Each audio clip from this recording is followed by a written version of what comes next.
Are there risks to consuming genetically modified food? Some experts say yes, others aren't so sure. And the hot debate right now is whether GM foods should be labeled as such in American grocery stores. Some foods do contain labels such as USA Organic or Non-GMO Project, but seldom seen is the label GMO on a food product. And it's uncertain at this point whether or not such labeling will be required.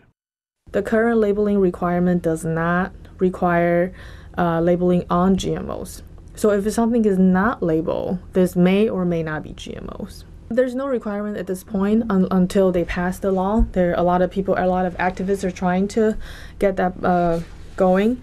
And there are only 8 commercially available crops in the market at this point. So unless you're buying anything outside of these, within these 8 crops, otherwise the chance of you getting GMOs is very, next to none because they're simply not available at this point. Currently, genetically modified crops that are most commonly seen on the market are corn, soybeans, cotton, canola, alfalfa, sugar beets, papaya, and squash.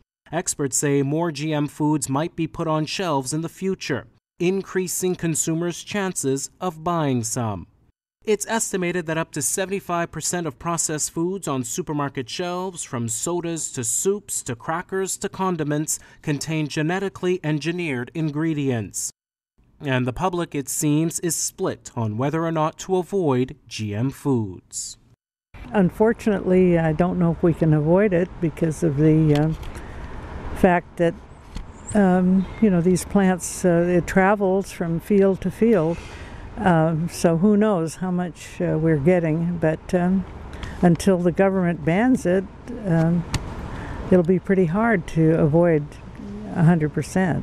I like to purchase corn, whether if it's organic or not, it really doesn't matter because the way the plant is grown, the starch is so thick that even if there's any chemicals used to produce the plant, it won't get to the actual corn pieces that we eat. I think out of habit, I'm just so used to just going to the store and buying what's there that I'm not really that conscious of looking for the organic labels. That almost should be a requirement. So that the shopper will know. We have a right to be informed what we're buying, and that's why, so that we can make the choice.